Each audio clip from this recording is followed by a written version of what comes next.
Gamescom is going on this weekend, and obviously with the current state of the world, we're not going to be able to have like a big in-person event in Germany. So we've got live streams happening all weekend where we're going to get new announcements, trailers, gameplay, all kinds of stuff coming from a variety of titles. I think there's over 100 games that are going to be showcased. And the first game that they came out with was Black Ops Cold War.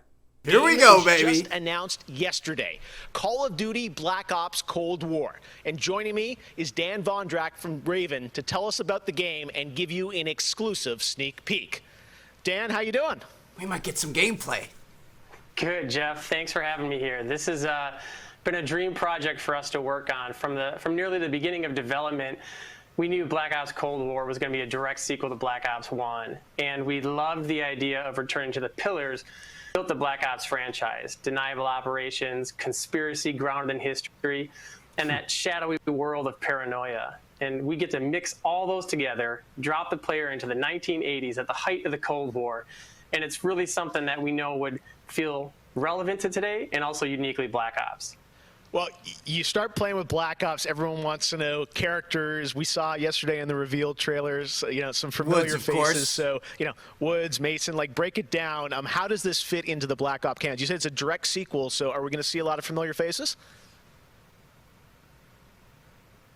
Yeah, part of the fun in making this game was bringing back the iconic characters like Woods and Hudson and Mason and seeing how all those personalities mix with some of the new characters. So the campaign takes place in 1981, and we love that we've been able to have so many connections to the original Black Ops and really be that direct sequel to the game. A direct sequel. Now, one this thing is that perfect. I'm really excited about this is you're pushing the storytelling in kind of a new direction with some branches and some options about how you play through the campaign. Can you maybe walk us through your thinking there?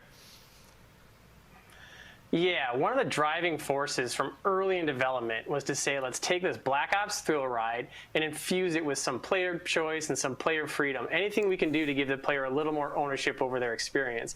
Really? So that starts with allowing the player to create their own character for the Cold War campaign.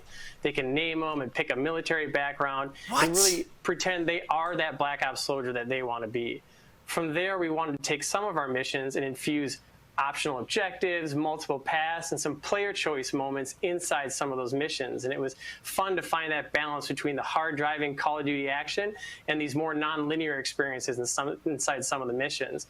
So with choice comes the player wanting to feel that impact. So some of those choices earlier in the game and some towards the end will actually shape the ending of the narrative of the campaign. So we've got multiple endings to this game. Yeah, absolutely, absolutely. That was one of the big things for us. It's like we love that Black Ops has always been willing to take risks, and we all know they did some of this in Black Ops 2. And with our story and with these features, we love playing homage to those early Black Ops games. They're going next level with the campaign here. All right. Well, Dan, we are excited to see more of it. I know multiplayer reveal is coming in September, but since you got a switch there, maybe you could flip the switch on something exclusive for us. What are you going to show us? Oh. Getting a little bit of lag. Yeah, absolutely. This is really exciting because this will be the first time we've done this outside the walls of the development studio. This is a scene from earlier in the game, and it's a critical point. Really, it shows the narrative of the world, shows this threat that our heroes are going to be battling. So let's take a look. Dude, we've got custom characters and choices that impact the storyline this year. First time we've really seen that in COD. 1943. Detailed information from the Manhattan Project was stolen from Los Alamos by the Russian spy known as Perseus. 1968, the Vietnam War. Viet Cong soldiers orchestrated by Perseus attempted to steal an American-made nuclear bomb from a U.S. firebase.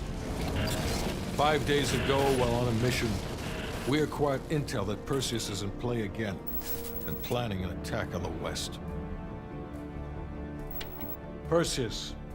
The CIA's analysts consider him to be the single largest threat to the free world. Mr. Hudson, we're all aware of Perseus. We're also aware he's more myth than fact. I mean, personally, I think he's nothing more than the Russian boogeyman.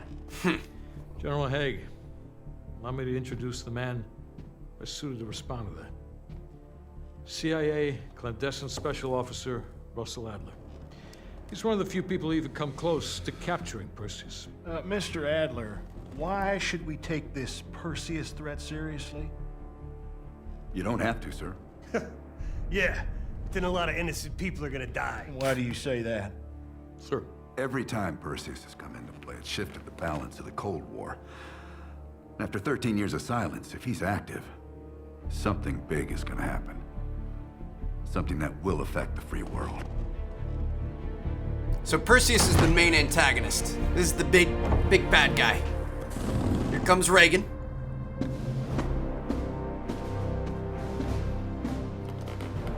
Mr. President. Sir. Mr. President.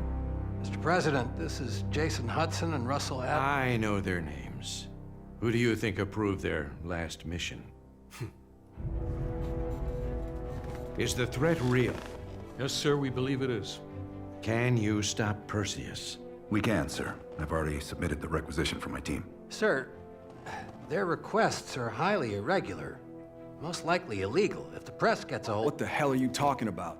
Do you know who we are? Every mission we go on is illegal. Black Sergeant Ops. Woods, plausible deniability is the backbone of our work. Al, we're talking about preventing an attack on the free men and women of the world. Give Mr. Adler whatever he wants. Gentlemen, you've been given an important task.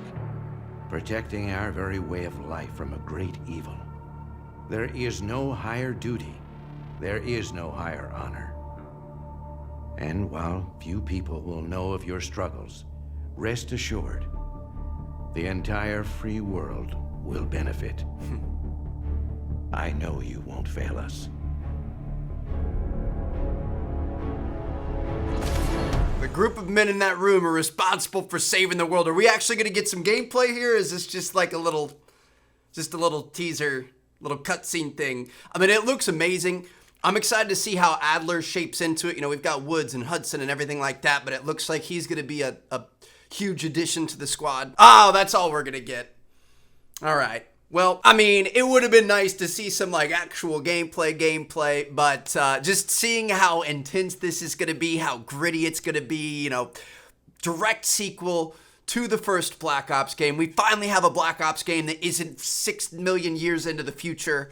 We're not dealing with drones and stuff like that. We're getting our boots on the ground. We're getting down and dirty. We're in the Cold War. All kinds of spy stuff happening, secret intelligence, secret missions that the public's never going to know about, but they're going to benefit greatly from. That's the Black Ops that I like. And the best part is the announcement at the beginning there. Like, it seems like they're really kind of putting a lot into campaign this time around. They're going to be switching things up. They're going to be taking a few more risks. We've got the character customization, which I wouldn't expect it to be too crazy. I don't think it's going to be on the lines of, like, you know,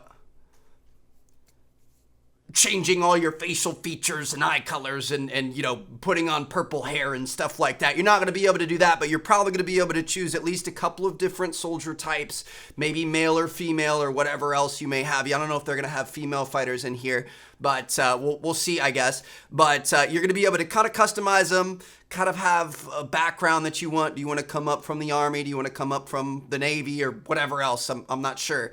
And more importantly, you're going to be able to make choices all the way through the campaign. He said some in the beginning and some in the end that are going to directly affect what happens, and we're going to have multiple endings. So I love that. I love when you have choice, and I love that there's weight behind the choice. This looks good, man. I'm excited. I can't wait to check out the campaign. I've got a feeling it's going to be one for the ages. Next up, we've got multiplayer coming out on September 9th. Is going to be that reveal, and after that, I mean, the game is only a couple of months away. So I'll see you guys later. Let me know what you guys think down in the comments. Drop a like if you guys enjoyed. Peace out.